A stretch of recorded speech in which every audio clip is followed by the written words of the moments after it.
Welcome to Time Travelling Team, the weekly podcast where we review every story of Doctor Who right from the very beginning. I'm Tricia. And I'm Paddy. This week we join the Doctor and Jo as they get caught up in a Carnival of Monsters. We will be discussing the Doctor, the companions, and the villains, and giving our thoughts on the story as a whole. We'd also love to hear your thoughts on the story. So, to join the discussion, you can check us out at Time Teamp, that's TIMETEAMP, on Facebook, Twitter, and Instagram, or you can email us at timetravelingteamp@teamproductions.com.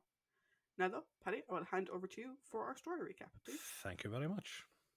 Episode 1. At a spaceport on a distant planet, a ship descends onto a landing platform, and two silver-skinned humanoid aliens go to meet the new arrivals.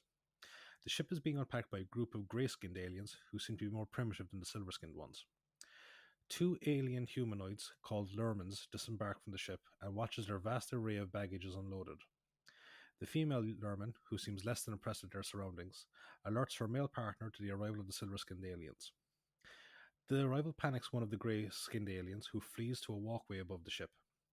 One of the silvers holds the other greys back, whilst his colleague takes a strange device shaped like a tuning fork from his belt and shoots the grey with it, causing him to clutch his chest in pain as he plummets to the ground below. He tells his colleague that he merely stunned the grey, but that he needs to be taken for analysis before being eliminated. Meanwhile, the two Lurmans, Vorg and Sherna, change out of their spacesuits into garish circus attire and summon the crowd of grey aliens to watch their Carnival of Monsters, which is inside a device that contains a zoo of various alien creatures in their natural environments. However, their pitch is interrupted by the arrival of the Silvers, who are less than enthusiastic about their presence on the planet. The one who shot the Grey, Commissioner Calic, expresses his displeasure about the new presidential decree allowing outsiders to their world and voices his hope that an investigative tribunal, led by another of their colleagues, Pletrak, will reverse the ruling. Meanwhile, Sherna points out an alert on the device that Vorg unhappily acknowledges is a system defect. Meanwhile, the TARDIS lands in the cargo hold of a ship in the middle of the ocean. The Doctor and Jo disembark, with the Doctor assuring her that their surroundings are perfectly safe as he's arrived there before. Jo comments on the sulphurous smell in the air, but he tells her not to worry. Jo questions him if he is certain of their location, and the Doctor insists that they are on Metebelis Tree, but is stopped by her when she points out the sound of machinery. He sheepishly says that they might have arrived on a different planet in the system, and says that they should find out where they are. Just as they leave, Jo hears something in the shadows, and they go to investigate, finding a cage full of chickens. The Doctor warns her that they may only appear to be chickens, but Jo confidently states that they are, and then points to a cargo box the crate is on top of, which has Singapore emblazoned on the side. Embarrassed, the Doctor leads Jo up to the main deck, and he tells her that they need to be quiet as there's something unusual going on. Jo jokes that he can never accept that he is wrong, but nevertheless follows him, making sure to avoid the crew on the ship. They hurry into a nearby room where they hear someone approaching and take behind a sofa as a trio dressed in 1920s-style clothing entered the room after them. One of them, a retired major named Daly, says he intends to do a bit of reading and allows his daughter Claire to go for a walk with the other man, one of the ship's officers named John Andrews.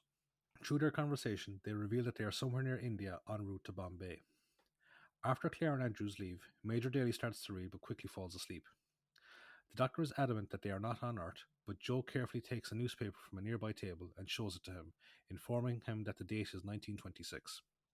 He still refuses to accept her surroundings, and Jo frustratedly calls him stubborn. Suddenly, they hear Claire's screams and take cover again as she and Andrews rush back into the room. They hear roaring from outside, and the Doctor takes a peek and sees a plesiosaur, a dinosaur that went extinct over 130 million years beforehand.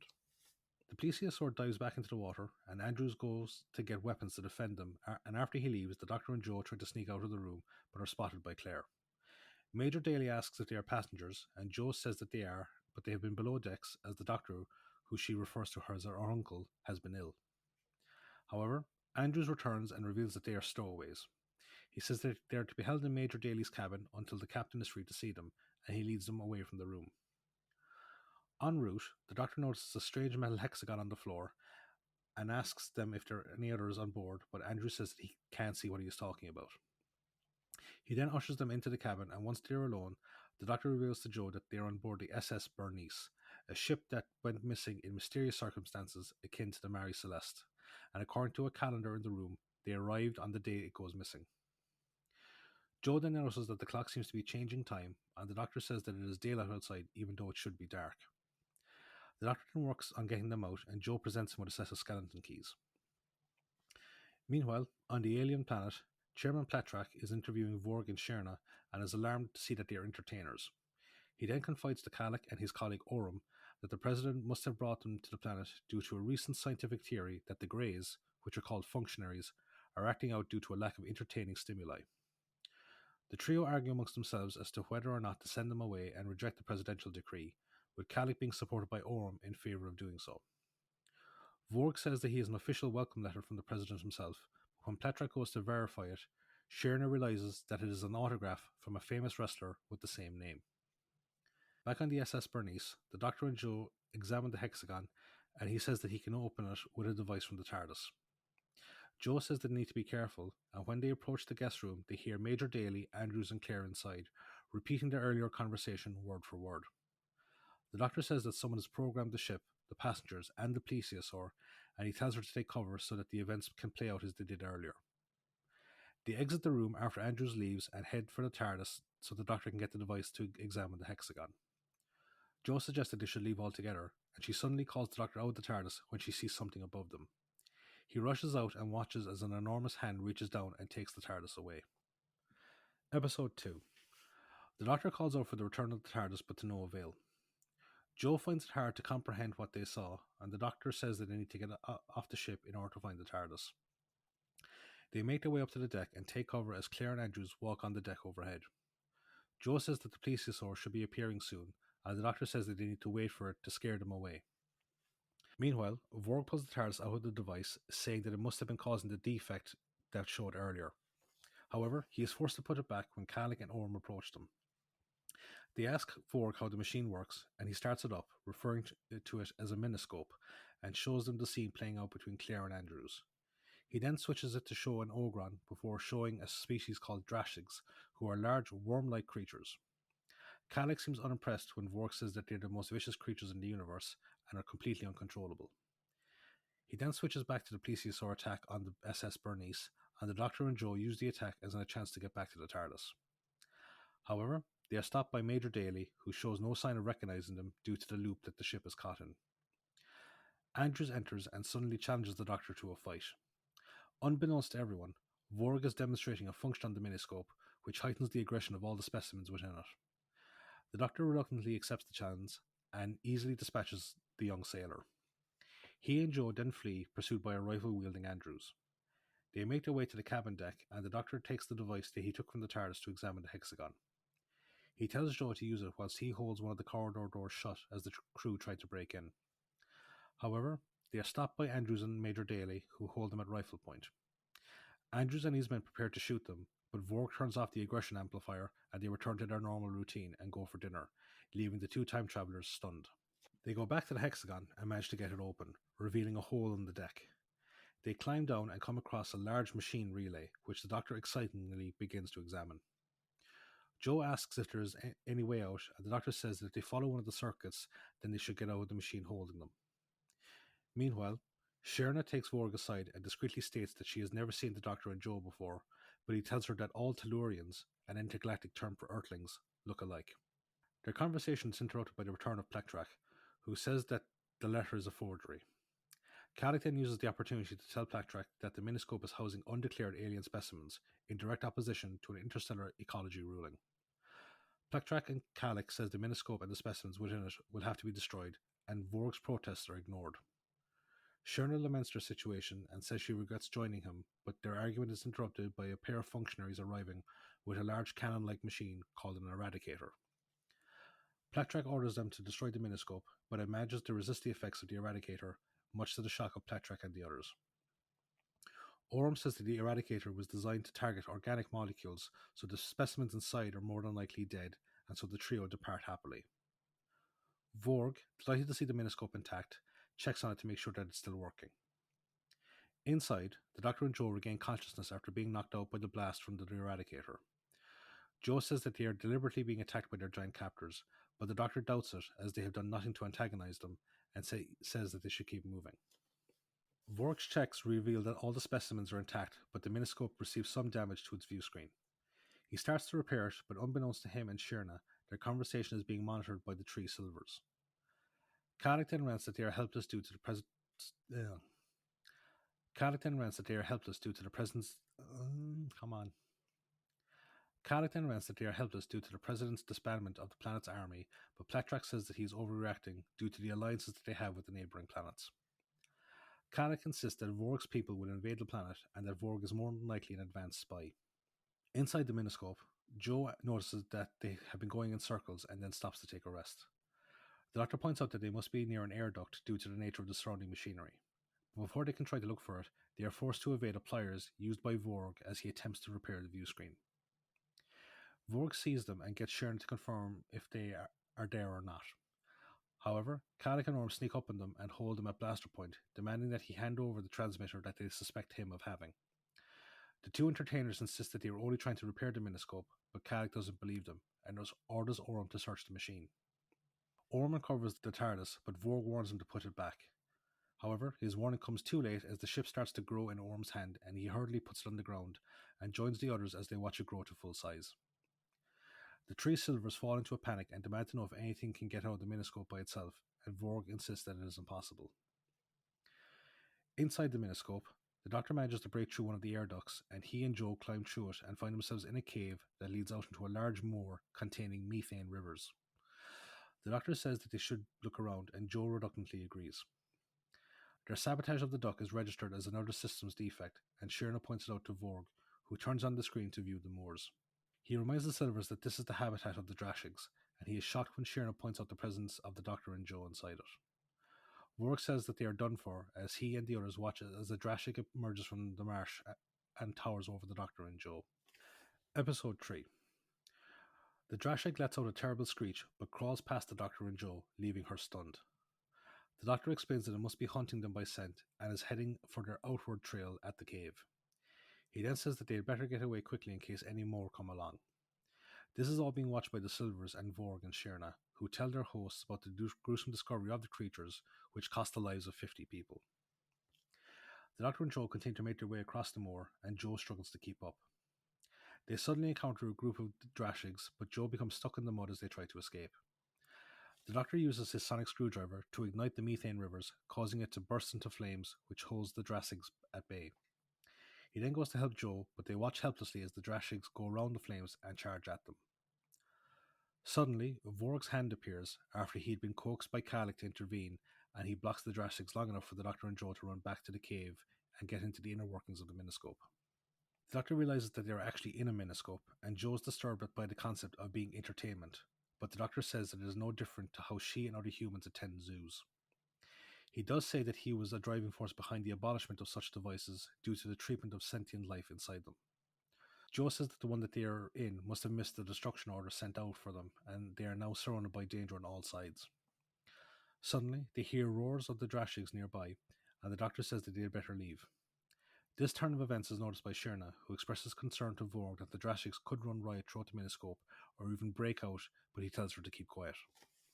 Elsewhere, Platrack frets as to what to do about the miniscope, and Carrick tells him to go seek presidential permission to deport Vorg and Shirna, along with the miniscope itself. Inside the miniscope, the Drashigs break into the inner workings and begin to hunt down the Doctor and Joe. Their presence inside the circleways causes an alarm to go off, and Shirna urges Vorg to reveal what is going on to Carrick and Orm, who were drawn to the sound of the alarm. Vorg tries to deny any fault, but Shirna tells the Silvers what happened, which leads Vorg to lay the blame on Carrick due to his insistence that Vorg save the Doctor and Joe. Carrick then brings Orm aside and admits that he only intervened as he believed the Drashigs would follow the fleeing time travelers and potentially break out of the miniscope and run amok on the planet. He reveals that he did it because he wants to use the chaos to launch a coup against the president and take power by returning the planet to its former military glory. Inside the miniscope, the Doctor and Joe reach a dead end with a sheer drop below them, and Joe begins to lament the hopelessness of their predicament. The Doctor says they need to apply some lateral thinking as he believes that there is an extractor vent at the bottom of the hole. Joe takes his meaning literally and suggests that they try to go through the walls to get back to the ship so they can get rope to go back down to the hole. They then try to find another hatchway back to the ship as the Drashigs draw closer. They arrive back in the cargo hold and begin to search for rope, but are interrupted by the arrival of Major Daly and Andrews, who came to investigate a sound Major Daly heard. Andrews spots Joe's boot and orders her out. Joe whispers to the Doctor to stay there, and she is taken away by Major Daly and Andrews, who bring her to a common room where Claire is. Joe tries to break Claire's conditioning to get her to see through the illusion she is in, but to no avail. Andrews returns and says that she is to be taken to see the captain, but he and Major Daly are also unable to be snapped out of the illusion. In the cargo hold, one of the Drashigs breaks through the wall of the ship and charges the Doctor, flinging him into a pile of boxes, and he falls to the floor unconscious. Andrews and Major Daly enter, followed by several armed crew members, and they open fire on the Drashig, but their bullets are useless. Andrews orders them to fall back. The captain appears and Andrews informs him about the creature, but says he can fend it off with dynamite. Outside, Pletrack returns and says the President has granted permission to deport Vorg and Shirna, as well as jettisoning the TARDIS into deep space. He then notices that the functionaries manning the Eradicator are gone, and Kalik says that he dismissed them. Pletrack orders Orm to get them back, and after he goes, he tells Kalik that he will be suspended and his actions investigated. Back in the Miniscope, Major Daly tries to get Claire and Joe onto a lifeboat, but Joe refuses to go without the Doctor. Major Daly then takes a Tommy gun off one of the sailors and uses it to fend off a Drashig as it bursts through the deck. He then takes Joe and Claire back to the guest room to get a drink. Meanwhile, in the cargo hold, the Doctor comes to just as Andrews prepares to use dynamite to kill the Drashig, and he calls out for him to stop, but it is to no use. The Drashig retreats back into the hold into the inner workings of the Miniscope, and the Doctor examines the damage. He then uses some rope to climb down to the extractor vent and comes across one of the metal hexagons beside the dying body of a Drashig. Up in the guest room, Andrews returns and the scene plays out again as he and Claire prepare to go for a walk, and Joe once again tries to get them to remember what happened with the Drashig. She then rushes out of the room when they don't listen, and Andrews and Major Daly go after her, believing her to be a stowaway. Outside, Shirna notices the power failing in the Miniscope and shows Vorg, and he says they need to repair it before it fails completely. Pletrack comes over to see what is happening, but he is distracted when Shirna screams as she sees the Doctor stagger out of the bottom of the Miniscope. Episode 4. The Doctor grows back to full size, and Shirna goes to tend to him as a terrified Pletrack orders a pair of functionaries to kill him with the Eradicator. Kalik intervenes, but Pletrack insists that he needs to be killed in order to prevent any type of contamination. The Doctor struggles to his feet and, ignoring Pletrack's outbursts, asks where he is. Kalik says that they're on a planet of Interminor, and after realizing that Joe was right all along, the Doctor turns his attention back to the Miniscope, demanding to know who it belongs to. He informs everyone that the Miniscope is an illegal device, and Pletrack tries to absolve himself and the others of any blame, but the Doctor refuses to listen. He then offers a deal, that if they allow him to go and rescue Joe and the others, he will leave peacefully. If not, then he will alert the proper authorities and have the machine confiscated and force Pletrack and all the others to face punishment. Pletrack tries to convince Kalik and Orm to support his killing of the Doctor, but they oppose him, and Pletrack, sensing Kalik is up to something, asks what he is up to. Kalik, however, gives him a flippant response before leaving with Orm. Vorg watches the scene unfold and expresses admiration for the Doctor, who he believes to be a fellow Carney, for his clever handling of Pletrack and the others. He then greets the Doctor in Carney speak, but this only serves to confuse the Doctor. Vorg introduces himself and Shirna, but the Doctor says that he needs to go rescue Joe. Shirna warns him about the Drassigs running wild in the Miniscope, and Vorg laments the fact that his insurance doesn't cover the loss of livestock. The Doctor angrily berates him for his ignorant treatment of the specimens inside the machine, and becomes more alarmed when he is told that the life support systems in the Miniscope are failing and that they won't last much longer. Meanwhile, Joe is avoiding Andrews and Major Daly as they search for the ship for her. She makes her way back to the cargo hold to find the Doctor, but she is caught by Andrews and one of his men. Orm and Kalik observe the Doctor as he sets about trying to fix the Miniscope. Orm expresses his concern that Pletrack could accuse them of treason, especially if he discovers that they sent the functionaries away in order to sabotage the Eradicator. Kalik tells him not to worry and instructs him to plant a component removed from the device into Vorg's bag. Meanwhile, Shirna points out the side of the Miniscope bulging and realizes that the Drashigs must have reached the outer casing. She tells Vorg, who says that they need to escape before the Drashigs get out and grow to full size. However, they are stopped by Pletrack, who tells them that they are only allowed to leave on a special quarantine vehicle and forces them back at gunpoint. The Doctor tells Vorg that he needs his help to man the Miniscope whilst he goes back inside to save the others. Unfortunately, he is dismayed to find out that Vorg won the machine in a bet and doesn't know how to use it properly.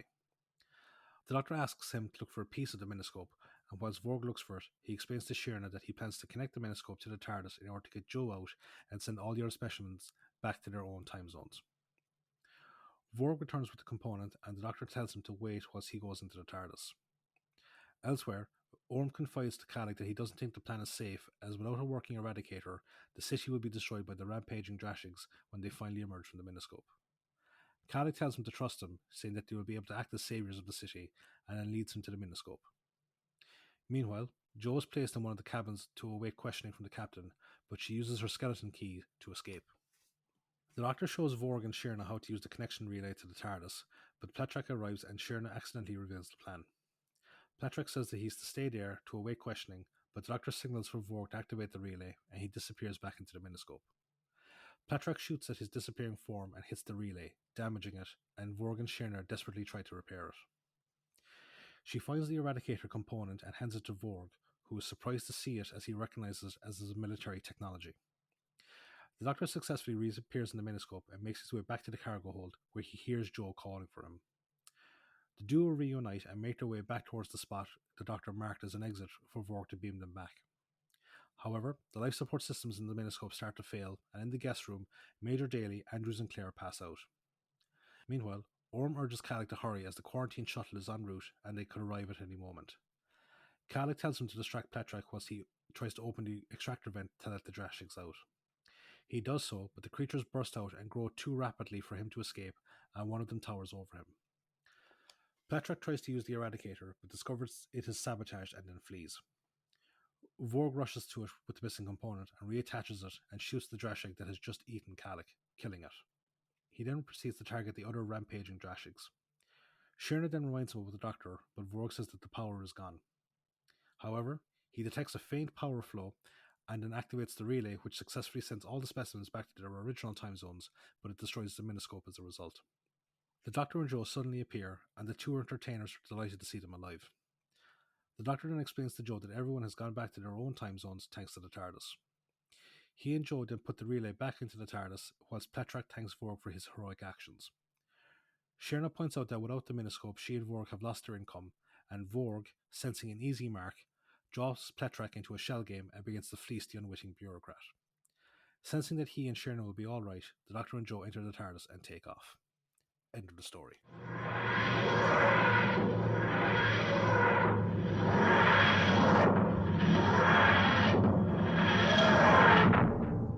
So, now that we have exited the carnival in fine fashion, with no candy floss, what a shitty circus. It's a carnival, not a circus. They're two different things. Yeah, true. Sorry. I just wanted to say, what a shitty circus. We'll make our way over to something that's definitely not shitty, which is the trivia spot. Thank you. And to your point, both carnivals and circuses should always have candy floss. So, yeah. Yes. So the air date for Carnival of Monsters is the 27th of January to the 17th of February 1973. The writer for this one is Bob Holmes. Yay, this Bob. is story 5 for Bob with 13 more to go. You're a legend, Bob. The director for this story is Barry Letts. We've discussed before that Barry had in his contract that he could direct one story per year. He didn't always do that, but he could if he wanted to. He's previously directed Enemy of the World. He did uncredited directing in Inferno, and he directed Terror of the Autons. He has 2 more directing credits coming up. Those will be Planet of the Spiders and The Android Invasion. Now, part of that whole he can direct one per year is that he has to give up his producer credit in favour of the directing credit. He can't have both. The BBC was very clear on that. He can only be credited as one. So this story doesn't have an on-screen producer credit for Barry because he took the director credit instead. The working titles for this were The Labyrinth and Peep Show. Now, Bob Holmes really wanted it to be called Peep Show. Yeah. And Terrence kind of said no because it could be misconstrued to mean something else. Pretty much, yeah. Yeah. This is the first story to use the term Tellurian when referring to a human being from Earth. Bob Holmes did use it a couple more times, but this is the first time that we saw it. Another term that Bob made up is Drashig, which is an anagram of dish rag. So apparently, a white dish rag would be hung on a pole, and that would be like where the actors would get their eyeline, because the Drashigs were obviously added in Mm. after. Yeah. Which I just imagine them all looking at it, looking at a dish rag on a pole. What did you make of the dish rags? I thought they were actually kind of good. Yeah, I they thought were the like, effect of them was really good. yeah, that was like I thought it was really impressive, really really impressive. It kind of reminds you of the sandworms from Beetlejuice. Yeah, I mean, we're going to get to a story next season where I Yes. think Yeah. certain things didn't look as well as the Drashigs did this time around. No, Like it even did like not. you had these little spikes coming off them, like the little hairy spikes and stuff. Very cool. Hmm. The Ogron and the Cybermen, they weren't flashbacks. They were actually new scenes filmed specifically for this story. Hmm. However, the actors who played them, Rick Lester and Terrence, they were uncredited. Yeah, so just in case people are wondering where did the Cyberman come to the equation, as Vorg is testing the machine to make sure it's still okay, a Cyberman appears on the screen. Yeah. Apparently, in order to make this a workable four-parter within the proper runtime, there was a lot of editing that had to be done. Apparently, it ran over by quite a bit. So, originally, the cliffhanger for episode 3 was going to show the Doctor plummeting to his death, quote unquote, cliffhanger of episode 3. Hmm.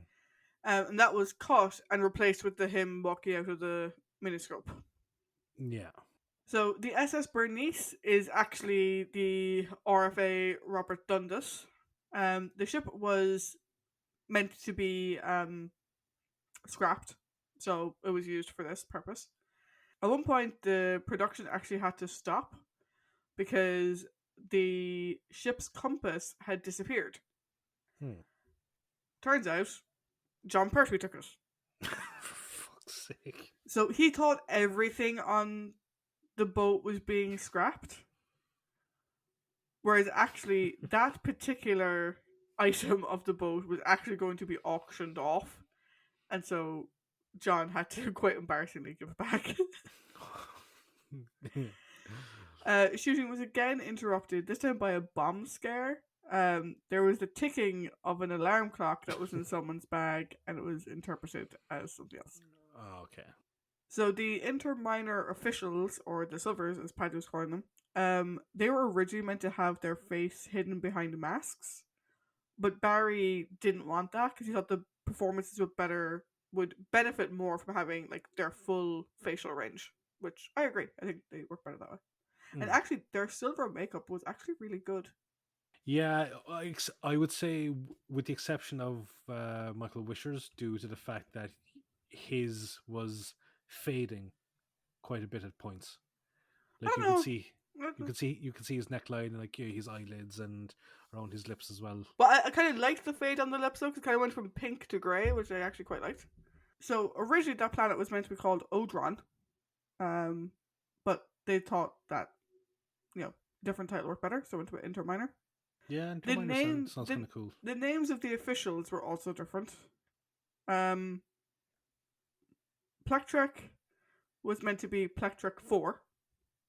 Right. Oram, Kalik, and Zarb, who we never see but who's mentioned, were meant to be Grig 7, X10, and X8.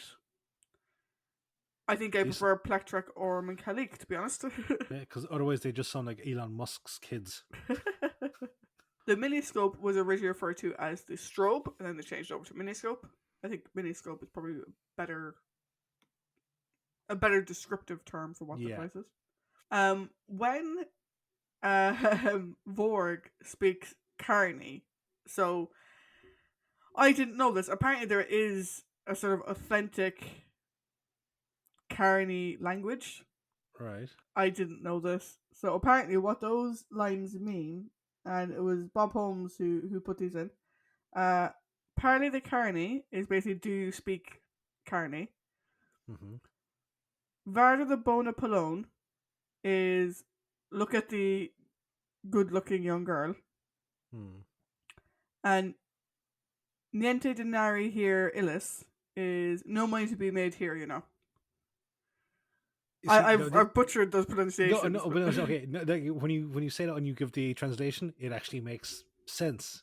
Oh, it makes perfect sense. It makes perfect sense in context. Obviously, when you hear it, it's like, huh? Yeah. I actually forgot about this until I was watching the Behind the Sofa for this. This is the only Third Doctor era story Hmm. that has a Cyberman in it. Yeah, and the reason I always remember that fact is because John Pertwee did an interview with Terry Wogan, Mm. and Wogan, was like, in your time you fought many Daleks and Cybermen, and John was like, no, no Cybermen, lots of Daleks though, but no Cybermen. Yeah, he never had a Cyberman story, which is Yeah. odd if you consider how long he was in the role. Hmm.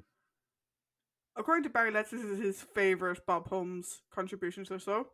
And he thought that the Dratics were the best monsters of the series. Or certainly one of. So a couple of cast mentions. So Major Daly is played by Tenniel Evans, and he was actually recommended by John Pertwee, who was in the Navy lark with him, because it was Tenniel who recommended that John take the Doctor role. So he sort of recommended his buddy after that. That's nice. Cheryl Hall, who plays Sherna, and Jenny McCracken, who plays Claire, were both actually considered for the role of Jo Grant. They got down to like the final selection, like the final 5 or 6. Hmm. And when Katie got cast, Barry said, "I'll find another role for you at some point." And so he brought them back. I can see like Sherna and Katie have a very similar look. Yeah. Or sorry, yeah, Cheryl and Katie have a very similar look. Yeah. That's kind of cool. I like that whole idea of going for one role and then they write a different role for you. Even if it's just a one-off, it's quite nice. And the other person who got that was actually Ian Marter. Mm. So Ian Marter played the Andrews, that's his name, thank you. He had actually been up for the role of Yates. Which obviously went to Richard Franklin. And so Barry put him in this instead. We will talk more about Ian in the years to come, as in the seasons to come, because he will come back as Harry Sullivan. Yeah. Oh god, he would have been wasted as Yates. Oh yeah. Well, so is Richard Franklin, to be honest, poor guy. Yeah, that's true. Yeah, it's like I suppose the same way like we with Peter Purves as well. Like like he's wasted in the role of Stephen. In our opinion. Yes, in our opinion, yes. It has to be stressed. So on to the characters that we'll be discussing later on in our character discussion. So as Vorg, we have Leslie Dwyer. This is Leslie's only Doctor Who acting credit. His non-Who credits include In Which We Serve, The Bad Lord Byron, The 39 Steps, Z-Cars, Dixon of Dock Green, The Sweeney, Coronation Street, The Famous Five, and Heidi High. Leslie passed away in 1986. I actually have a very fun Doctor Who connection fact about Leslie. Oh yeah? He starred in the movie The Way Ahead with William Hartnell. Oh, cool. And in the last episode, he talks about his experiences as being part of like a artillery regiment, and he's on about like a sergeant. Like, I was really hoping that actually might be a reference to the fact that William Hartnell played his sergeant in the movie The Way Ahead. That's cool. Shorna, as mentioned, is played by Cheryl Hall. Again, only Doctor Who acting credit for Cheryl, though she was up for the role of Jo Grant. Her non-Who credits include The Bill, Silent Witness, Magic Grandad, The Men's Room, EastEnders, Citizen Smith, Lucky Feller, and Z-Cars. Plectrak is played by Peter Halliday. This is the 4th of 6 stories for Peter. We previously saw/heard him. He was in The Invasion as Paka. He was also in The Silurians, where he did the Silurian voices, and he did the alien voices in The Ambassadors of Death.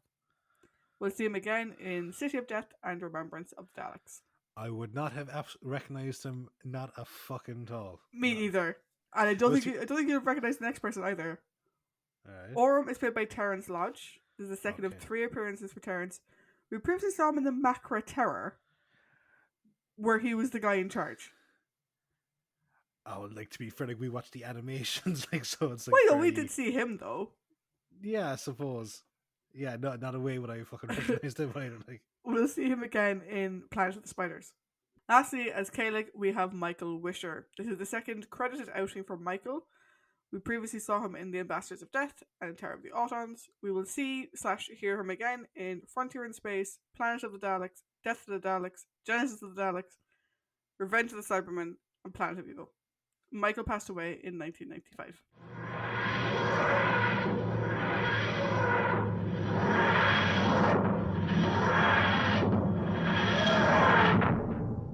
Okay, so on to our character discussion, Mm-hmm. part 3 of Yes. the podcast. So we've got the Doctor, we've got our companions. I just had Joe down as companion. Yeah, same. Then we've got prominent characters. I had Vorg and Sherna. I put Platrak in there as well. Yeah, I can kind of see him being a prominent character to villain Yeah. bit. And then under villains, Sorry, I was going to say it's all shades of grey. That I realized. Wait a minute, that's just a very poor analogy. and then we have Orm and Kalik, who are definitely in the villains category. Definitely, definitely. So, Paddy, your thoughts on the Doctor this time round? So, I wonder, was it because of his experiences in the Space Museum as a specimen that the Doctor has a chip on his shoulder about, I suppose, living zoos, or is it just the fact that he doesn't like zoos at all? I think it's what he doesn't like zoos at all, because he says that he was part of um the push to get these things banned. And Yeah. I kind of like like, if you sort of imagine like a young Doc Bill, Mm-hmm. and like this sort of being him getting involved, because like Yeah. Time Lords don't really get involved in interplanetary stuff, but this is like him getting involved. It's the Yeah. beginning of him advocating for others and stuff like that. So I kind of like that connection. I do, because like I won't go into my overall like thoughts just yet, but this story does raise very interesting concepts. Mm. It does, because like you especially, you're not a fan of zoos No. or circuses or anything that involves the I don't use like of animals in captivity at all. Yeah. Now, me on the other hand, I like safari parks or wildlife parks. Like, so we have Photo Mm. Wildlife Park here. So, and I've been to the Animal Kingdom over in Disney, where they have more space in which to be comfortable. Like, they're not confined into paddocks or like really cramped space. Because I've been to zoos like in Rome and Madrid, and the zoos there are horrible because of the conditions that the animals live in. Mm. And it's like, so I'm one of those people that it's like, okay, if they are in captivity, I would rather them be comfortable in captivity rather than pressed for space. Yeah, I mean, for me, that's an uncomfortable if. Yeah. Like, I will always remember. I went to Chicago over 10 years ago now. About 12 years ago, maybe. And we went to a zoo. And I hated it. At one point in the zoo in Chicago, there was a polar bear that had a pool that was smaller than your average like dolphinarium pool. Like the standard size pool you'd see in a dolphinarium. It was smaller than that. Half of it was covered like on the surface with leaves, and just like there was clearly like algae building up and stuff like that. And this polar bear was swimming in the smaller circles in the bit that had no leaves. He didn't even touch the other side. He was just swimming continuously in this tiny circle. Like I said, in half of a pool that's only it was smaller than your standard dolphinarium. And bear in mind, I was talking about like a dolphinarium, not like the SeaWorld type thing that's designed to have orcas in it, like a small dolphin tank. And it was absolutely one of the most distressing things I've ever seen in my life. Yeah. I absolutely hated it. So like that's the story does raise the very interesting idea of that, because like Joe, makes the point of like, I don't like the idea of being viewed as entertainment, and then he makes the analogy it's no different than you going to a zoo, and then he does like the carnival barker type thing where he's like, roll up, and spend your money and all this kind of stuff, and actually really distresses her. Yeah. So that I quite enjoyed that scene. But I suppose the big thing coming from the Doctor here is like the cold fury that like he expresses when he finds a one Vorg's view of like their livestock. He's like, his it's not a callous attitude, but it's a very aloof or an ambivalent attitude towards the lives of the creatures in the Miniscope, and the Doctor is just very cold. And then is that the offer, which is like, look, If I can get them out, if I can send them home and I can get Joe out, I will walk away and I will not say one word about this to anyone. If you try and stop me, though, then everyone will suffer the consequences. So I really enjoyed the Doctor's performance here. I enjoyed John's tour de force here. Also, I realized by watching this that I have an action figure of him from the specific story because of the Wellingtons. Yeah, so look, just this was a good. This was one of those stories where it's the Doctor stands up for the little guy, literally. So yeah, no, I completely agree with you on John. I think it's a great outing. I mean, you mentioned there, his attitude towards keeping anything sentient in captivity, and I agree with that 100%. Like I mentioned the whole thing about the zoo that I went to in Chicago. I had another incident where I think I mentioned this to you before. I was in Salou with my parents, and my mum took me to a water park. It was just the two of us, but my mum can't swim, and I wasn't particularly in the mood for swimming by myself. That's weird. But this park had a dolphinarium, and they had dolphins and seals. So my mom spent money for us to go see the show, and I'm like, okay, because my mom knows I love dolphins, and so we're sitting there, and I'm literally nearly in tears watching this show. But like my mom was really enjoying it, and she thought that she was doing it for me and whatever. And then at the end, I always remember like you could get your picture taken with the seal, and it was like €10, and my mom literally had €10 left, and they wouldn't let both of us go in the picture.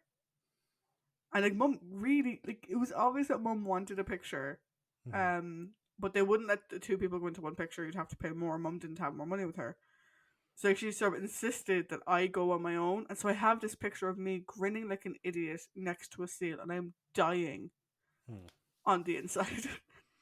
Like it's literally like destroying my soul. So I completely like when Doc John is sort of doing the whole roll up thing, and Joe is getting so distressed. I'm there kind of going, it sucks that he has to do that in order to get her to imagine herself in that position. But it's understandable then that she gets so distressed because the idea of it is so visceral, I think. And Joe is a very compassionate person, and she's you sort of get the sense that she's never thought about it that way before, like from that perspective. That's one of the things I like about John in this story, or the Doctor in this story, is that he teaches Joe a lot without dictating to her, without treating her like she's dumb. He lets her come to her own conclusions, but he's sort of there as a guide, which I think is really, really good. Were you going to say something? Yeah, no, I just remember like a story when we went to Dublin Zoo years ago. You know the way like in certain zoos there's like certain animals that are allowed roam free, kind of more like kind of fowl and stuff like that. And there was this one fella there, and for some reason he just wouldn't leave this duck alone. He kept trying to pick the duck up, and the duck was freaking out. So I just fucking marched over to him and I gave him an absolute bollocking to leave it alone. And he just looked at me like I had two heads, and I was like, Jesus Christ Almighty! Look, I know that. Yeah, I have come here to take it. And see, that's the kind of thing where it's like, I love a lot of different types of animals. Like you know me, I love primates and gorillas and stuff like that. But I'll never get the opportunity to see them in real life. And going to a wildlife park, which is the preferable option for me, is the only time I'll ever get to see them in something like that. But I was like, just because I'm coming here doesn't mean like that they're like fucking. They're not my entertainment. I'm here to appreciate them. I'm not here to fucking kind of do, clap my hands and kind of go do something for me, Yeah, and like, I think, when it comes to my thoughts on animals in captivity and stuff, and like, even with FOTA, I kind of, I've conflicting emotions about that, because it's a great way to introduce young children to animals, and the animals there are treated very well, and obviously they have red pandas, and like, they're red pandas, and they're adorable. But my heart does still break when I see them, because I just find it upsetting. And like one of the most amazing things that ever happened to me, I mean, up until this year, if you wanted to see a dolphin, all you had to do was go to Kerry and hop in a boat. Yeah. He was just there hanging out. Yeah. But I went to Seattle 2 years ago, and I went on a boat trip up to Puget Sound, and I got to see orcas in the wild, which is like my like ultimate dream. And I was like, they were quite far away. There's like restrictions on how close the boat can go, and I was like, I would rather the fact that we had to stay that far away on restrictions than pay to go to the hell that is SeaWorld to be able to like walk up to the glass and have one looking right at me. I'm like, no, I won't do that. I know we're getting off topic, Yeah, but yeah. the point is, But again, this is kind of stuff like, even if you want to go all the way back to the massacre, yeah, we spent a long time talking about the divide that that show was showing. yeah, So here is no different. Like, this does bring up the concept of, and I made the point repeatedly that science fiction, when it has its best, holds up a fucking mirror to what's going on in the world, no matter how big or small it is at that point in time. yeah, definitely. And like that's one of the things I like about Doc John here is that we've had sort of conflicting messages from him, like this Sea Devils versus Silurians and that kind of thing. But I think this is probably the one episode where I agree with him like 110%. Yeah, definitely, definitely. And if you're a fan of New Who, you kind of get that glimpse of the oncoming storm. This idea of I'm a Time Lord. Don't fuck with me. Yeah. Do you know? Yeah. I'm giving you a chance here. Fucking take it, or I will end you. But see, John does it in this sense of like okay, like when Tennant does it, and even when Matt Smith does it, there's this intensity to it, you know, like where it's with John, it's very James Bond-esque in the sense of how suave and debonair he seems when actually giving this ultimatum. Oh yeah, but I think it's that like glimpse of what it becomes. Oh yeah, absolutely. Like after years and years of loss or whatever. Yeah. But yeah, I think John is great in this. I love the fact that he's still a little bit up himself, and he freely admits it. Will you ever admit you're wrong? No. Never. And that's why I think that's actually a really good transition point into Jo, because like her awareness of her surroundings, like her growing awareness of her surroundings comes from her skepticism as to the Doctor's ability to pilot the fucking TARDIS. She's not wrong. No, she's not. Like, because like that's the thing. Like, okay, you say that we're here, fair enough. Let's take a look around. There's some chickens. You say that they're the supreme being of this planet. I say that they're still chickens. type thing, you know. But I'm loving that. Literally now between the two of them, it's just, you know, back and forth the whole time. Whereas, you know, they're trapped in the cabin, and like, you know, how about you use the Sonic? Oh, it's Sonic is used for more high tech locks. So what you're saying is you need skeleton keys. Yes, here's some skeleton keys. Yeah, it's all very rapid response to it, and it's like a large part of it comes from Katie and John's dynamic, just, you know, in general. But Jo here is also very strong, and as you kind of said, I do like seeing Jo acting as like the mirror for the audience, in the sense of like when he does the Carney Barker part and she's very distressed over it, you actually feel it. You do feel uncomfortable. Yeah. Like one thing's, again, great outing from Jo here. Jo's really gone from strength to strength, I think, particularly if we compare her back to the first few times we spoke about her. One of the things I love here is, and I mentioned it when we were talking about the Doctor, is we see Jo learning. And this is great. Jo has, we discussed this the other week, Jo has probably had the most character progression of any character, with Jamie probably coming in second. Definitely. Out of all of them, she is the best available representative of character growth throughout time on the show. Yeah, and like again, watching the behind the sofa thing on the Blu-ray, Katie Manning kind of defended Jo in a big way. Do you know that, you know, people sort of say like, oh, she just has like the Doctor leading her around and telling her what to do. It's like, that's not it. It's like, you're not watching it if that's what you're saying. You know, he doesn't tell her, you're being an idiot, do it this way.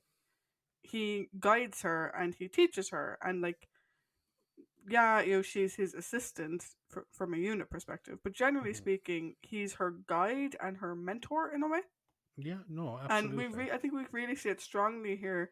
Like, even though he didn't mean lateral thinking literally, Literally. Yeah, yeah. but she still got the idea, Yeah. and she still thought outside the box and sort of was like, okay, forget A to B. Mm. What if I go A, D, C, B and try and get it that way, And I Yeah. think that's great that we get to see her learning. And I love that we get to see her holding her own. Like, when she gets stuck, when she offers herself up Yeah. in that time loop of Mhm. like the boat, Yeah. and like, she tries to get Claire to wake up, and she nearly gets it because you tell that Claire is kind of like, yeah, and like, even at the end of the story, Claire is kind of like nearly there at realizing that something happened. Mhm. But like, she doesn't, you know, stomp her feet, and she doesn't act like a child, which she may have done in her first season. Yeah. No, definitely she would have, you know, crossed the arms and sat down with a bit of a huff. Where here she was like, ah, fuck this. And she just ran back to the cargo hold, which Yeah, was she's like, great. okay, look, we'll play along. Yeah, yeah, I know where I'm going. Like, the fact that even like when she's first captured, she just Mhm. swans off Yeah. up to the room. Do you know what I mean? She doesn't even wait for them to guide Mm. her. She just fucks off and does her thing. I think that's great. Yeah. And Um, when she's locked back into the cabin, she's like, one Mississippi, two Mississippi, and then just like goes back at the door with the skeleton keys. So, yeah, like it's like at we're at the stage of the game now where we kind of like with Barbara and Ian probably at this stage, which is like they're not really bringing anything new, but they're showing why we've fallen in love.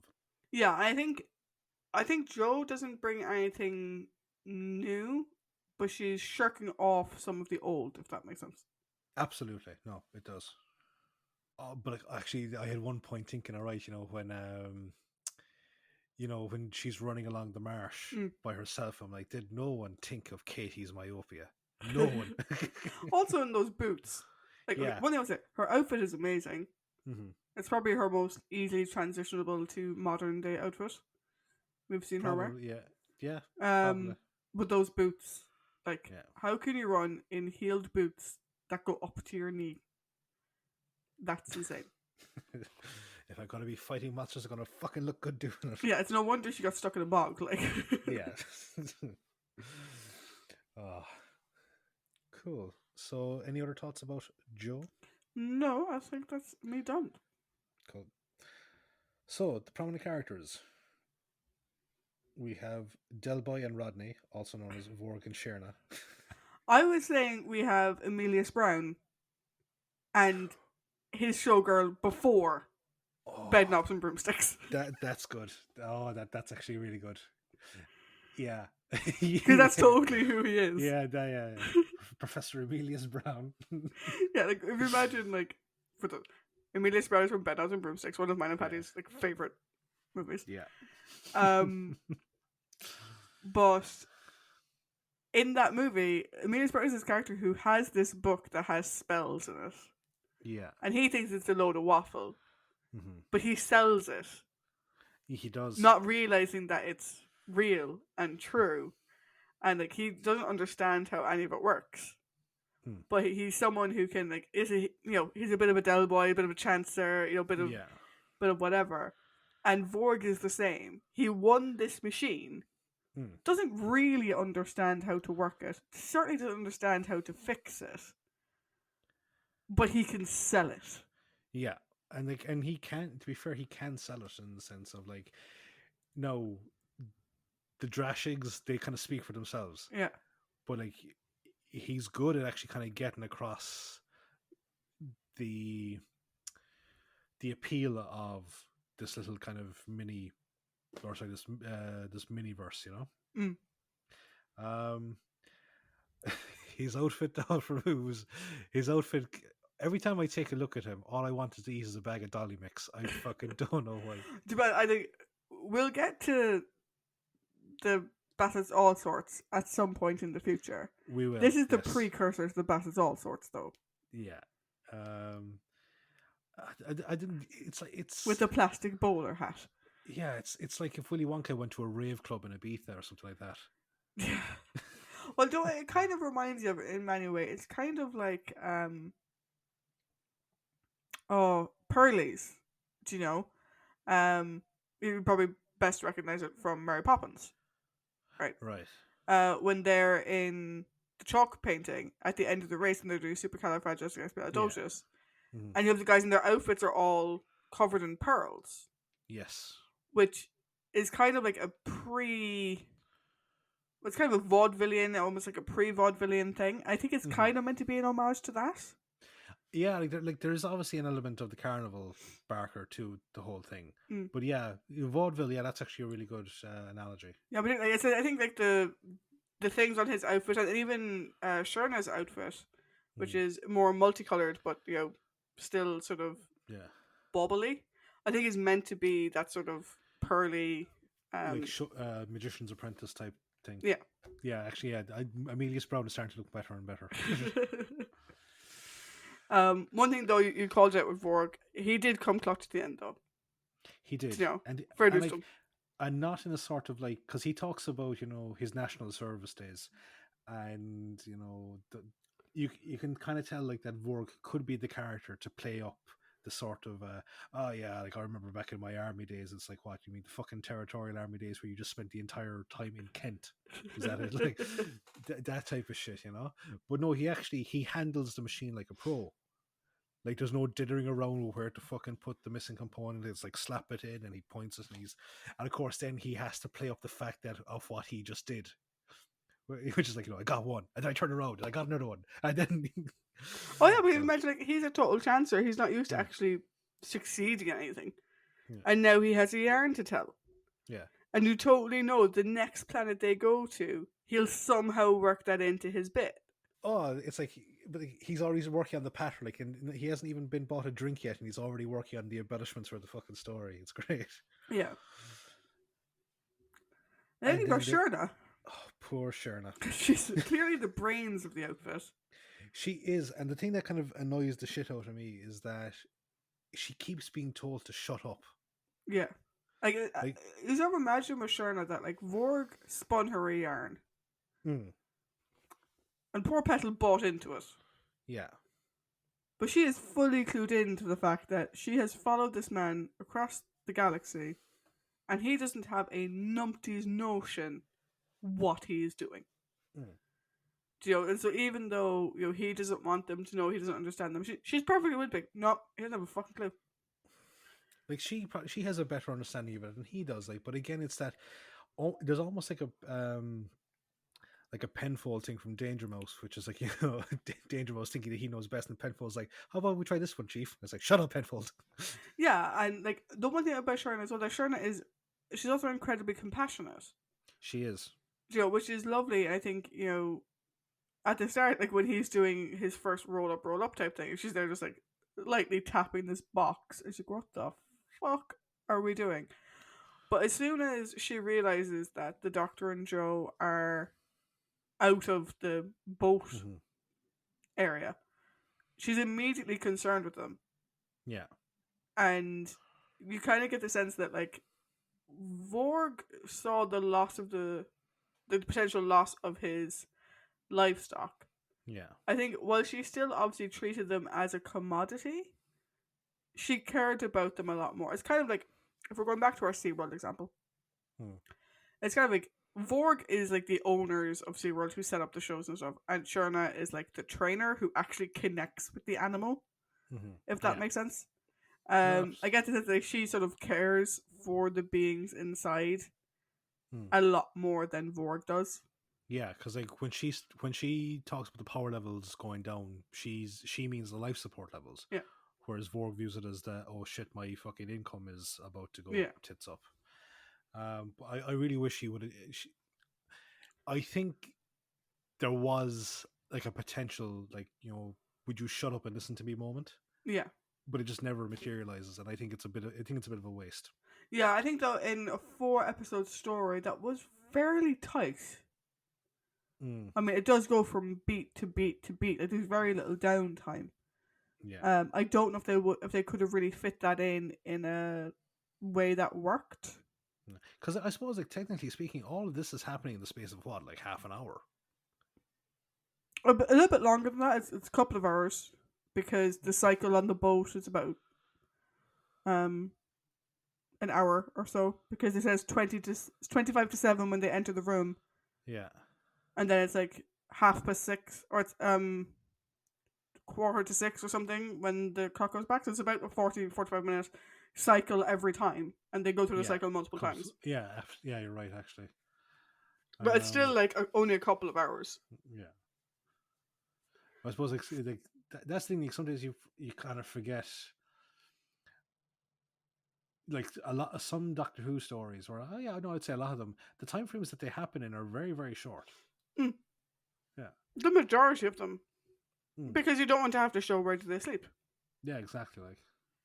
or eat Mm-hmm. or pee I was about to say or or poop. poop. So now we have the first of the representatives of Interminor, Pletrak. How did such a coward rise to a position of power? Right. This is the thing now that it's going to be like about the entirety of the representatives of this planet. So they all refer to themselves in the first person because they always say, like, well, one would assume that Yeah. one, yeah, like, and yeah, so they all refer to themselves as one would do something, or one should say something, or one feels like this type thing. It gets very fucking annoying. But they're all, oh, like they actually, just watching them, it really just like irks me because, like, they're, it's not that they're anxiety inducing, but it's just like the more they talk, the more you just want to shake them and just kind of go, would you just shut up and make a decision? But yeah, absolutely, it's like he's a commissioner of this investigative tribunal, and as you say, a bit of a coward, like, in the sense of he has these suspicions, yet he refuses to act upon them. Yeah, like he clearly the other two are ganging up on him, Mm-hmm. right? Mm-hmm. And like he knows they're ganging up on him, and he still lets them. Yeah, it's like, why didn't you send for someone to come and try and break the deadlock? Like, if you know that if you know that a suggestion that you're going to make is going to have a 2-1 vote against it, how about you bring in someone else? Yeah, like I don't know. If you ask me, he deserves to get fleeced. Actually, it's solely because of the gambling aspect. They kind of reminded me a small bit of the Ferengi. How do you mean? Like at the end? Yeah, no, like at the end, and even just like thinking of some of their interactions, like you kind of go back to, like, post, maybe, like, like post season 3 of TNG. Mm. Some of the stuff that you see the Ferengi stories kind of involved in, and how they're very all jittery, trying to, like, for example, like the Magnificent Ferengi. Yeah. Just like they're all very odd. Yeah, kind of. Mhm. I can see it. I think it's Yeah, more on a surface level. They're yeah more advanced. Yeah, on a personal level. Do you mean rather yeah. than on a Oh yeah, they're not a complete, palette swap, one for the other. But it's just like there's elements of their behavior that kind of remind me of the Ferengi. yeah. But like I would like, I think that the Ferengi would take over that planet in about maybe 20 minutes. Yeah, no. I just think Patrick is just a fucking waste of space. Like He is. he's so caught up by the other two. Mm. Do you know? Like, and it's no wonder Vorg sort of cons him straight away. Like, the guy's got no cop on whatsoever, and he's meant to be like, because it's kind of like he's meant to be in charge of this panel. Yeah, but like, but from what I'm seeing, this panel is made up of just him. Well, no, because the other two boys are rodent, so the panel is all three of them, but But he's like, in charge of the panel. yeah. Well, I think that's no. It might be just me, like, not picking up on the subtleties of it, because it really just seems that I do what it is. It's the way that they all refer to themselves as one, Yeah, in the first person.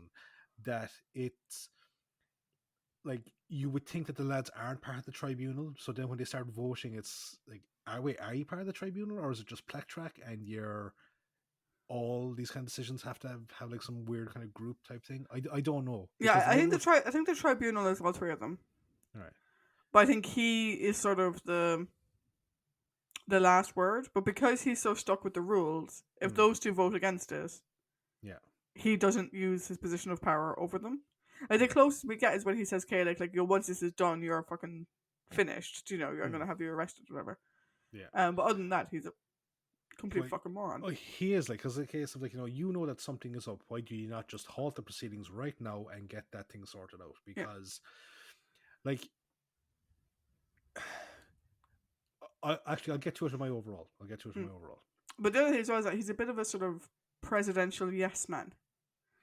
Yeah. Do you know, like I think when he realizes, or like when Vorg is kind of like, "Oh, I have this letter from the guy who has the same name as your president." He's like, Mm, "Oh, really?" And he takes it. He immediately runs off.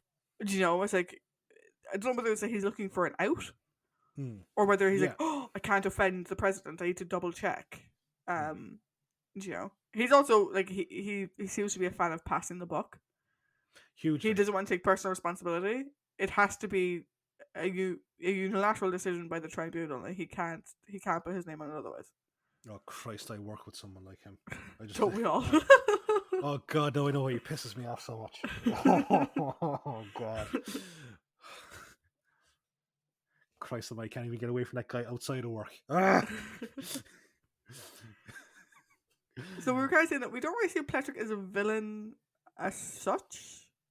He's kind of a villain by circumstance, By and circumstance, that yeah. he's very tied into like, oh, they must be destroyed because you know we can't like. Do you know what he is? Oh.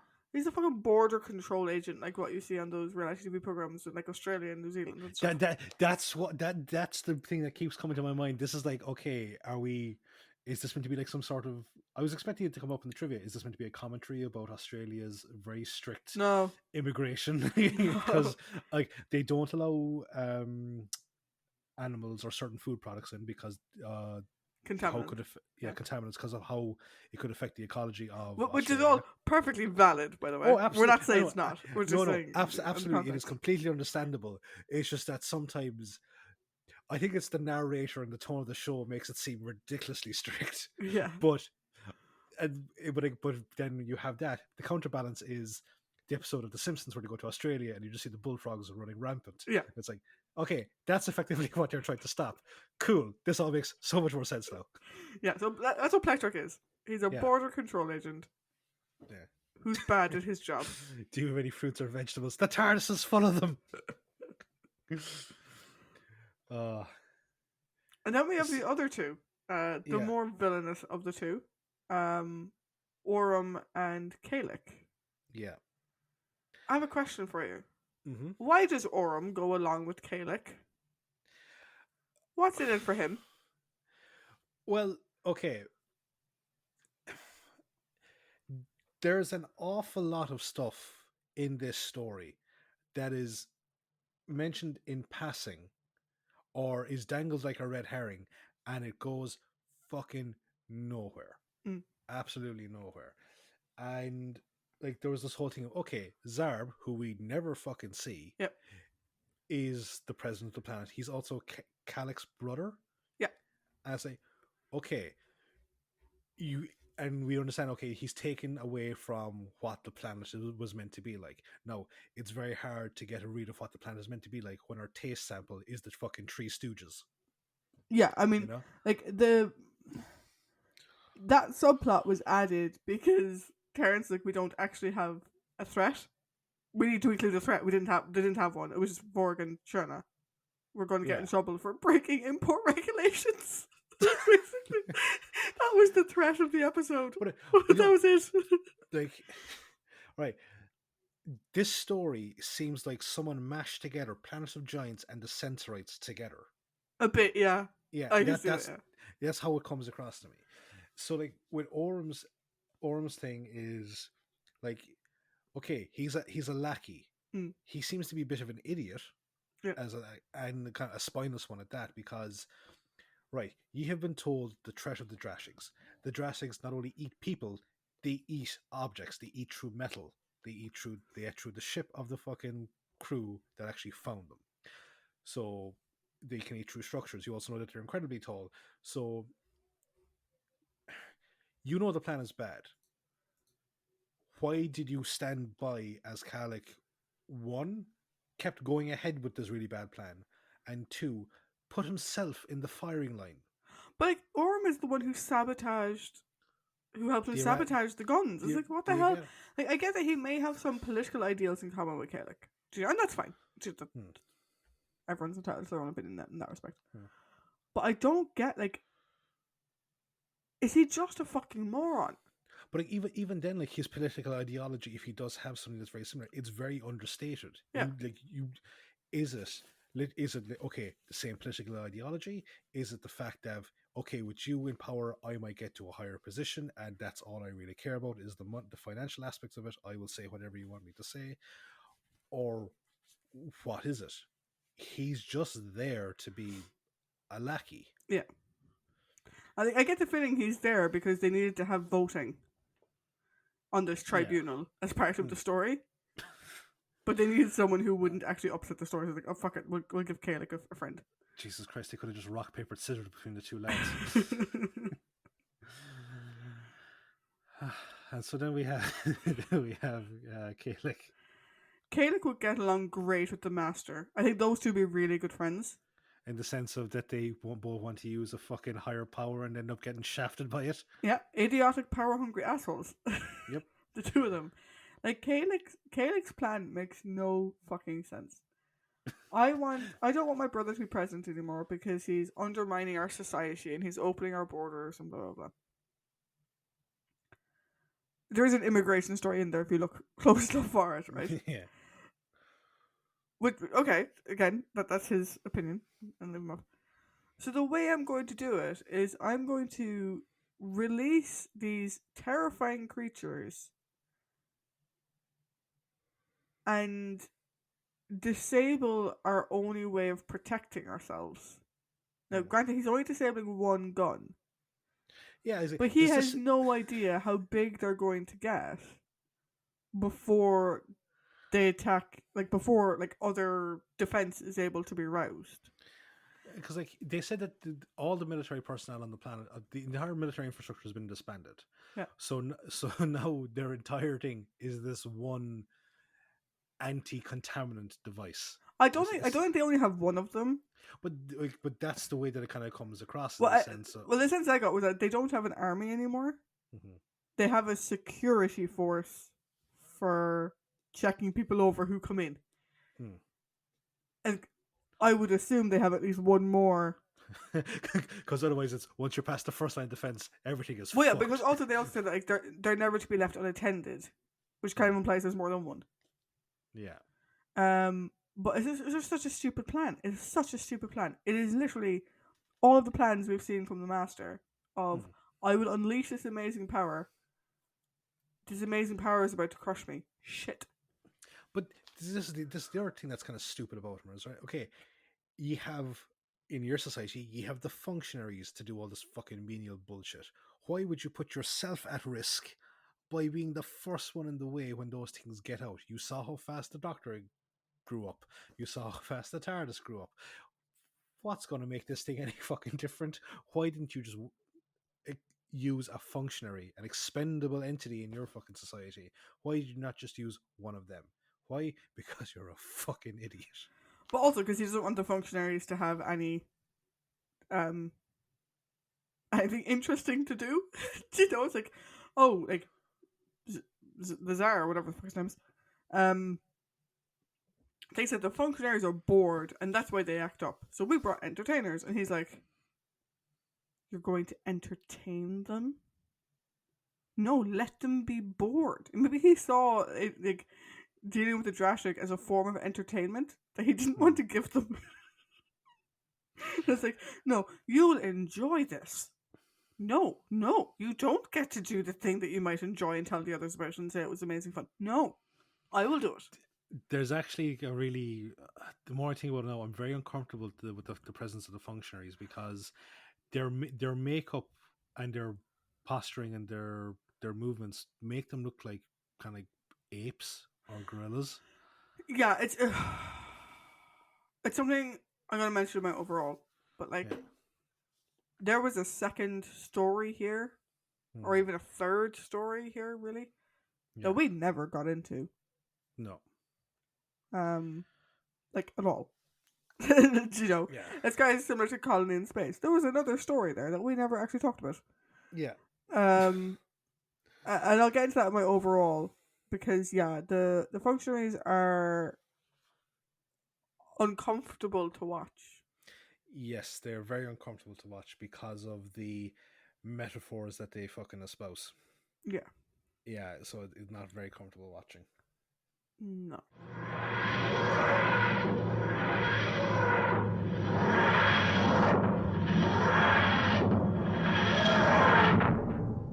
So now that we've gotten past the customs gate, we're in for the home stretch.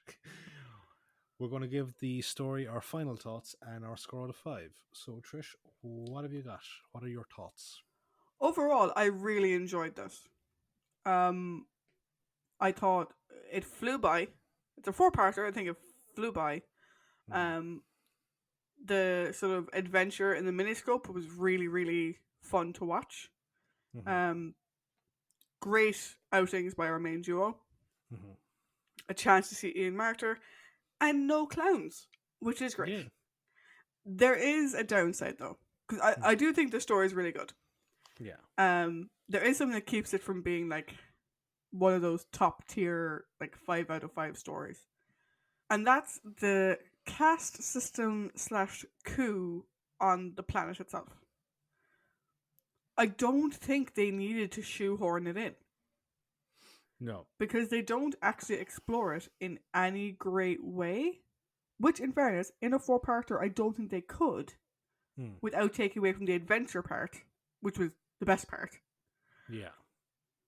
I think had it been a 6, they would have had the opportunity to explore that a bit more, but then I don't think the story would have worked as a 6. I think the Mm. adventure part would have fizzled and that wouldn't have been great. Yeah. No, it wouldn't work as a 6. Yeah, so here we have this story of a coup Mm. that we don't care about one way or t'other. And we have this caste system, and what docks it for me is that we don't get a doctor's response on it. Mm. We get a response of them looking down their nose on other species. Mm-hmm. So them looking down their nose on the beings in the miniscope. But we don't get his response on the fact that the the trio, the tribunal, and their people look down on other natives of their own planet Mm. who they have made and forced to be subservient to them, to the point where if one of them runs away, it is shot. Yeah. That's disgusting. And It's horrific.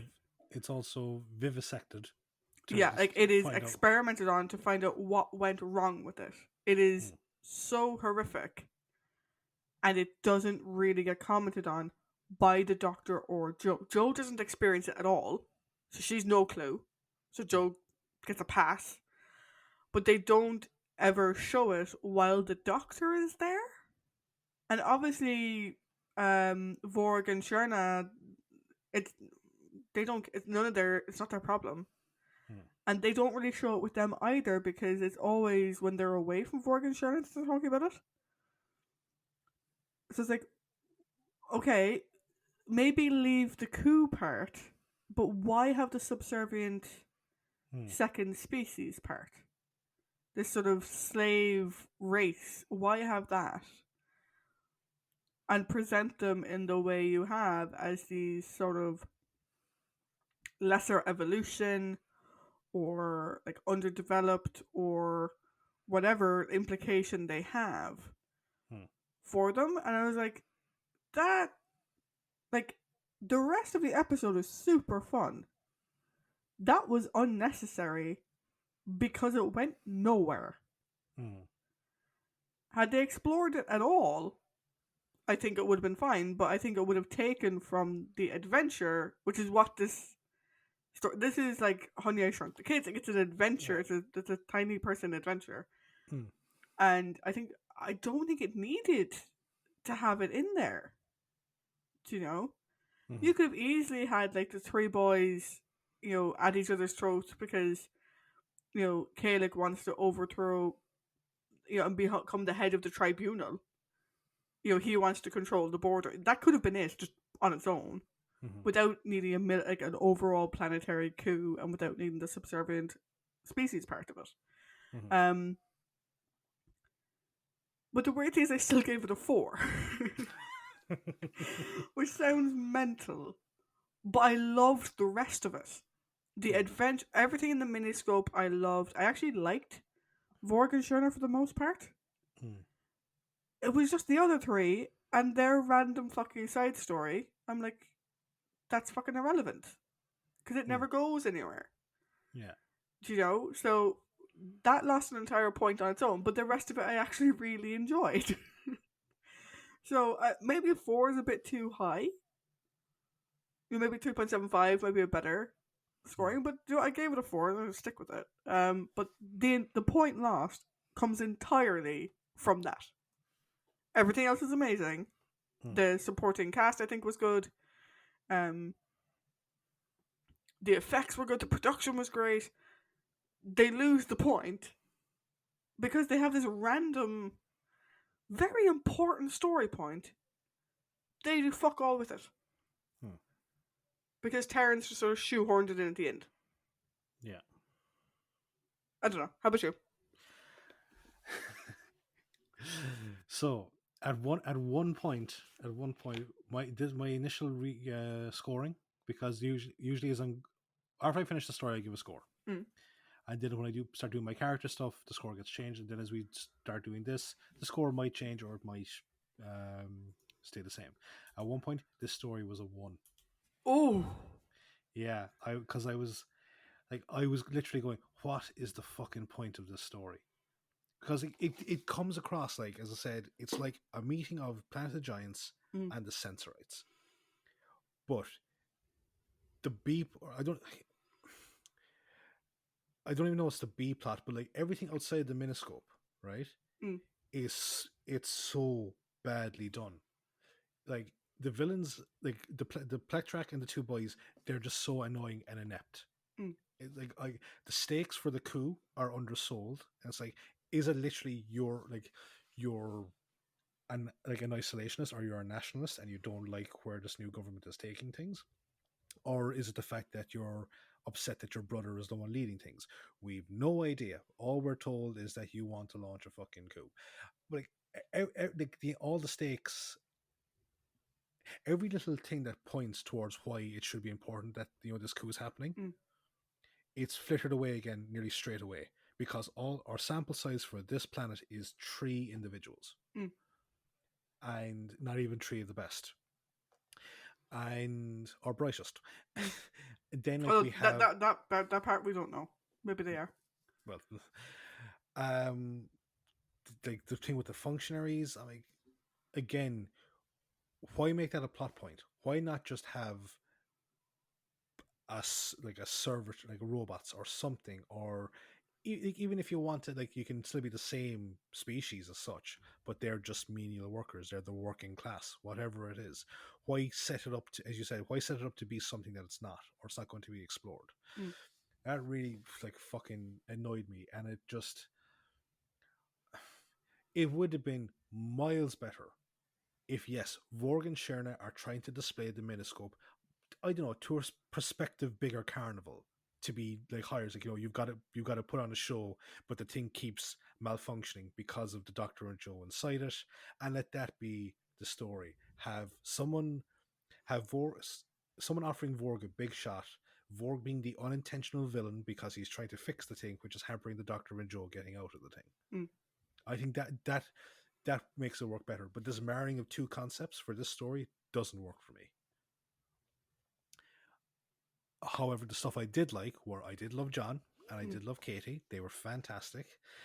I was very intrigued as to, like, okay, what is the rationale like behind? Because it's weird. The the human side of things seems to be on a time loop, but we Mm. don't seem like we're not giving that impression that all the other specimen zones have the same thing. I assumed they did. Well, There's an assumption, but I assumed they did because it's meant to be their natural environment, yeah, and their natural environment is severely constrained. So I assumed it yeah. was.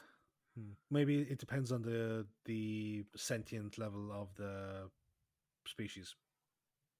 Maybe. But by the way, the Because only other zone we see as is, an is is Ogrons the and Drashic. Cybermen. But yeah, but we don't see the Oh yeah, Ogron. yeah. We We always see them actually, on the yeah, screen, so we don't yeah. We actually always see on the see. screen. We don't see how they're explored. Yeah, and see, like, that's the thing, that's my confusion. Like, is the time loop going the same for the Drashigs, or are they just literally like ants in a colony, like the Doctor mentioned Mm. earlier on? So, and it did raise the interesting points over, like, how we view animals as entertainment. Mm. And like, actually, because I've talked to you about this before, the movie that came out, The Greatest Showman, Mm. which, it's, as a movie, it's a spectacle. It's great. It's got a great soundtrack. It's really entertaining. But then you realize that it's focusing on P.T. Barnum, one of the first pioneers of early American circuses and also freak shows. And it's like, wait, that guy's a fucking scumbag. Yeah. Yeah, so it's like, how do you damn it, Hugh Jackman? Why did he have to cast Hugh Jackman? Why couldn't I be like Rufus Sewell, who usually plays a dickhead? But no, so I have upgraded it from a 1 Mm.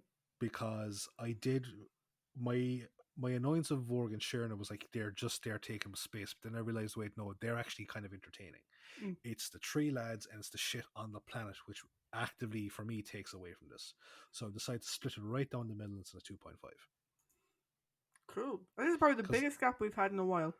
yeah, because like, it's not gunfighters territory, and it's not No. no, it's not gunfighters territory. It was almost space pirates territory, but it is better than that because there was no phoning in performance from, or how I felt was that there was no phoning in performance from our leads.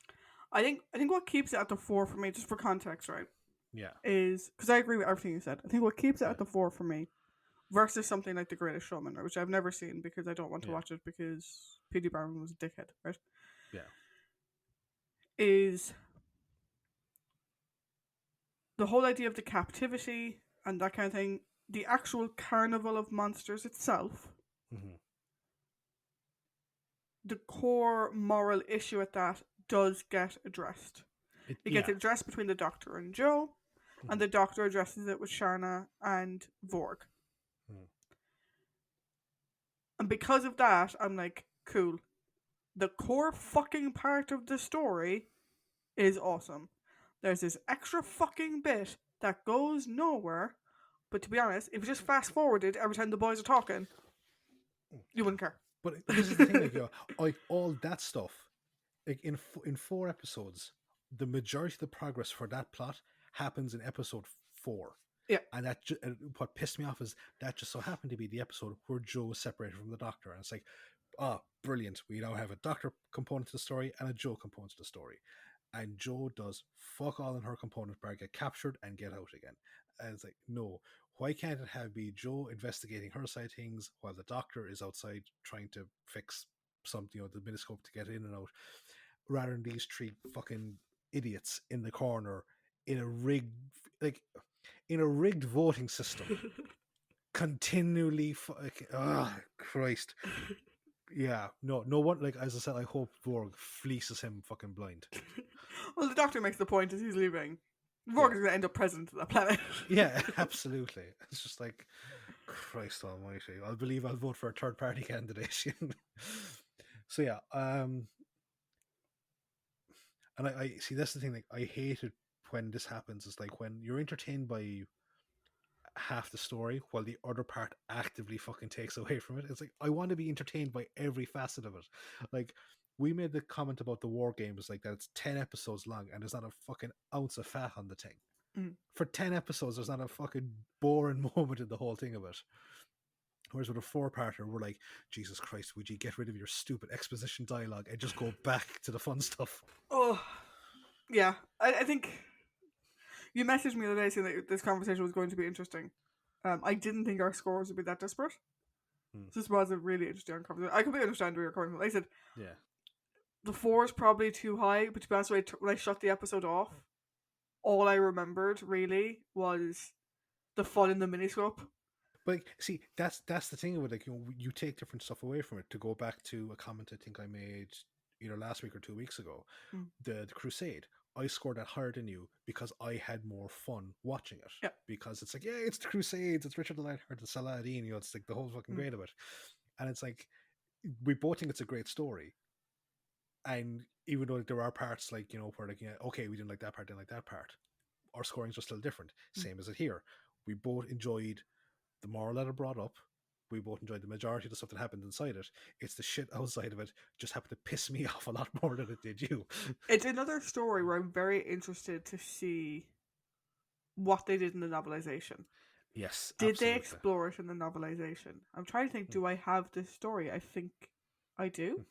Because I'm actually reading The Web of Fear, the novelization that you gave me for my birthday. Thank you very much. And the way like that we commented about the character Chorley, who was just like, you're just using up dialogue. Yeah. You really are. It's like, in the book, he's actually like, he's comes across as like this very charismatic and professional, because like that's his whole thing. He fucking schmoozes his way to these big interviews, despite the fact that he's a complete fucking inept idiot. So like, you get a completely different read of him in the show, which he just comes across like this Freddie Lowndes type character, whereas in the actual book, it's just like, okay, you talk a talk, but when you actually get the job, or when the going gets tough, it's like, you're terrible. So I don't have Carnival of Monsters, the Target book. I thought I might, but I just checked my list, and I don't. I think this would be an interesting one to read, because again, like going back to the Crusades for a second, that novelization is phenomenal. It is a phenomenal. It's one of my favorites, if not my actual favorite. And so I don't know. We'll see. We'll have to get our hands on the novelization of this one. I wonder what the novelization is called. Doctor Who on the Big Adventure on the Boring Planet. I think it's just called Carnival of Monsters. But like with this, like, when I made the analogy, like, to the Planet of the Giants, right?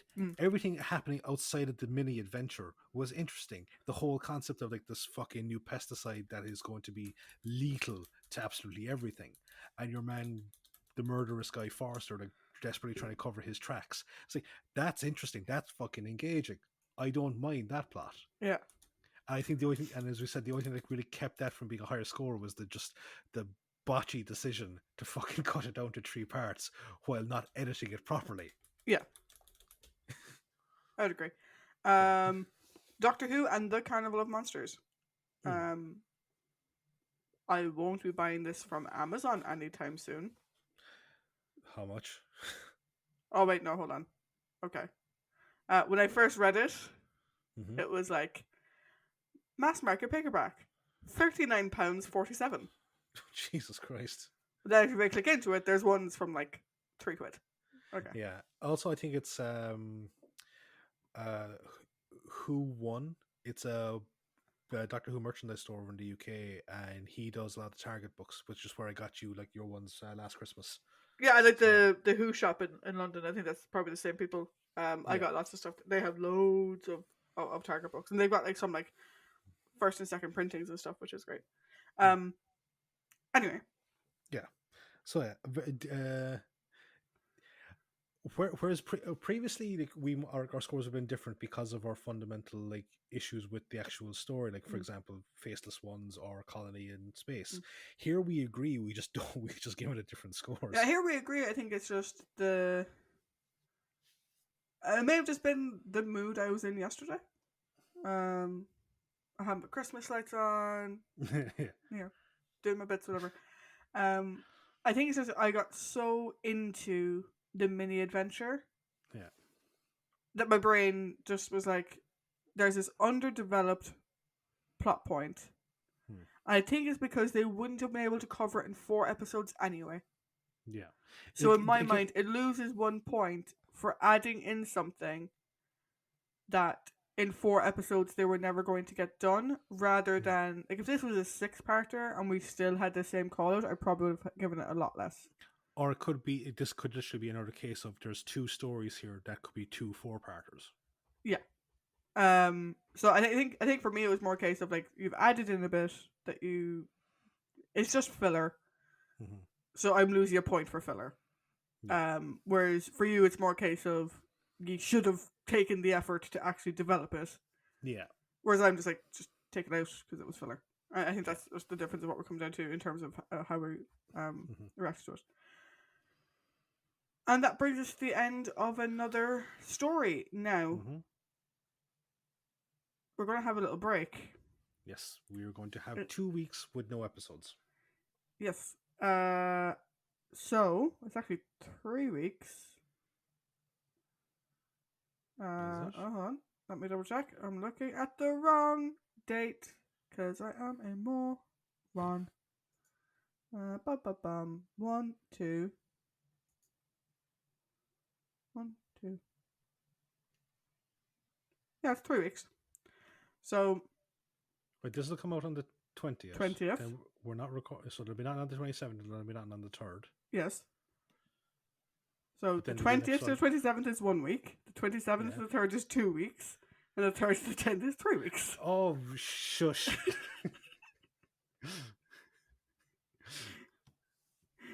So there'll be 2 Mondays where there's nothing, which means there's 3 weeks between this one. Yeah, but that's what I mean. Like, there's no episodes for 2 weeks. Anyway, we'll be back after the Christmas break on the 10th of January with Frontier in Space. Yes, indeed. Till then, happy holidays, Merry Christmas, whatever else you celebrate, or if you celebrate nothing, Happy New Year. Happy Hanukkah, Kwanzaa, and everything else in between. Because those are the only other major ones I can think of. Bye. Bye.